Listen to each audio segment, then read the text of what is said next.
ബഹുമാനിക്കുന്ന അഭിനന്ദനായ സിപിഐയുടെ നേതാവ് ശ്രീ ബിപിൻ ചന്ദ്രൻ, വ്യാപാരി വ്യവസായി സംഘടനയുടെ നേതാക്കളെ, സ്ത്രീ കൂട്ടായ്മയുടെ നേതാക്കളെ, ഈ ഗുണഭോക്തൃ കർമ്മസമിതിയുടെ പ്രവർത്തകരെ, നാട്ടുകാരെ, സുഹൃത്തുക്കളെ, സഹോദരി സഹോദരന്മാർ, വളരെ പ്രധാനപ്പെട്ട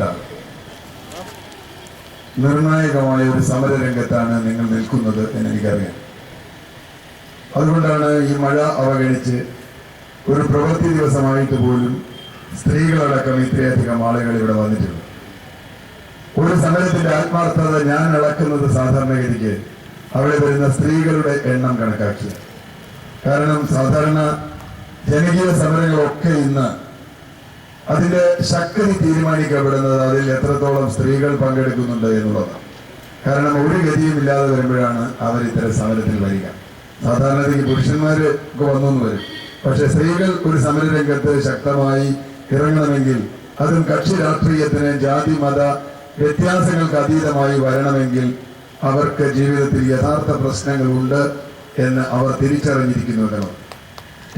അതുകൊണ്ട് തന്നെ ഇവിടെ പങ്കെടുത്ത സഹോദരിമാരെ ആദ്യമായി ഞാൻ അഭിവാദ്യം ചെയ്യുകയാണ്. നിങ്ങളാണ് ഈ സമരത്തിൽ മുൻപിൽ നിൽക്കേണ്ടത്. ഇവിടെ ഇരിക്കുന്ന പുരുഷന്മാർ കൂടുതൽ സ്ത്രീകൾ വരണമെന്നാണ് എൻ്റെ ആഗ്രഹം. കാരണം അങ്ങനെയാണ് സമരം മുമ്പോട്ട് പോകുന്നത്.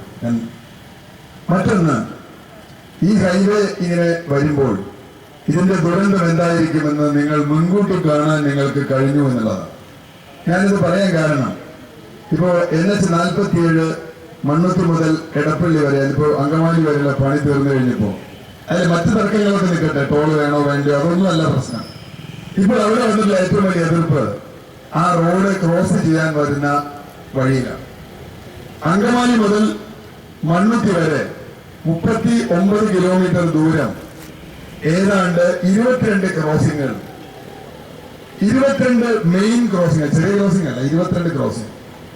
ആ ക്രോസിംഗ് നിങ്ങൾ വഴി സഞ്ചരിച്ചാൽ ഇപ്പൊ അറിയാം, ആ ക്രോസിംഗുകളൊക്കെ വലിയ അപകടമാണ്. അങ്കമാലി കഴിഞ്ഞാൽ കരയാമ്പറമ്പ് തുടങ്ങി കറുകുറ്റി, അല്ലെങ്കിൽ അങ്ങനെ നിരവധി, കൊരട്ടി, ചാലക്കുടി ജംഗ്ഷൻ, ഇങ്ങനെ നിരവധി ഇടങ്ങളിൽ വലിയ പ്രതിസന്ധിയാണ്.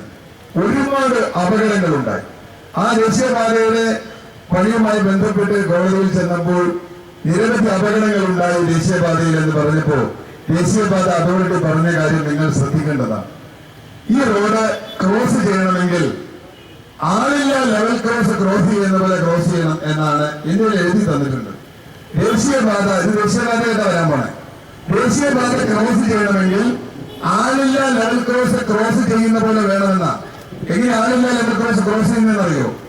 ആദ്യം ഒരു വണ്ടി വന്നാൽ ഇവിടെ നിൽക്കുക, ഇറങ്ങി എല്ലാവരും നടന്ന അപ്പുറത്തേക്ക് കിടക്കുക, ഒരാൾ ഇറങ്ങി അപ്പുറത്ത് നോക്കുക 2 വശത്ത് വണ്ടി വരുന്നുണ്ടോന്ന്, ഇല്ല എങ്കിൽ മാത്രം കിടക്കുക. ഇത്രയധികം റോഡുകൾ ക്രോസ് ചെയ്യുന്ന ഒരു ഹൈവേ, അങ്ങനെ നിങ്ങൾ ഇപ്പുറത്ത് വന്ന് അപ്പുറത്തേക്ക് കടക്കണം എന്ന് പറഞ്ഞാൽ അത് നടക്കാവുന്ന കാര്യമാണ്. അതാണ് പ്രശ്നം. NH 47 പോകുന്ന എല്ലായിടത്തും അവസാനം എന്ത് സംഭവിച്ചു? എല്ലാവർക്കും അവിടെ സിഗ്നൽ വേണം. കാരണം ആക്സിഡന്റ് നിരവധിയാണ്. അതിവേഗത്തിൽ സിഗ്നൽ വന്നാലുള്ള കുഴപ്പം അതിനേക്കാൾ ഉപദ്രവ. എന്താ പ്രശ്നം? സിഗ്നൽ വന്നാൽ നിങ്ങൾക്കല്ല കുഴപ്പം, നിങ്ങളെക്കാൾ കുഴപ്പം ഈ ഹൈവേയിൽ 90 കിലോമീറ്റർ 120 കിലോമീറ്റർ പോകാമെന്ന് വിചാരിച്ച് ഹൈവേക്ക് ടോളൊക്കെ കൊടുത്തു വരുന്ന ആളുകളുണ്ട്. അവർക്ക് പോകാൻ പറ്റില്ല. കാരണം 39 കിലോമീറ്ററിൽ 22 സിഗ്നൽ വന്നാൽ ഇങ്ങനെ വണ്ടി പോവാ, സിറ്റിയിൽ നടുക്കൂടി പോണ പോലെ പോകും. നിങ്ങൾക്ക് ഞാൻ അറിഞ്ഞ് 3.8 കിലോമീറ്റർ ദൂരത്തിൽ 14 റോഡുകളുണ്ട്. ഈ 14 റോഡുകളിൽ സിഗ്നൽ വെച്ചാൽ എന്തായിരിക്കും ഈ പാതയുടെ പോക്കിന്റെ സ്ഥിതി? അല്ലെങ്കിൽ ഈ 14 റോഡുകളുള്ള ആളുകൾക്കും അങ്ങോട്ട് കടക്കാൻ കഴിയാത്ത അവസ്ഥ വരും.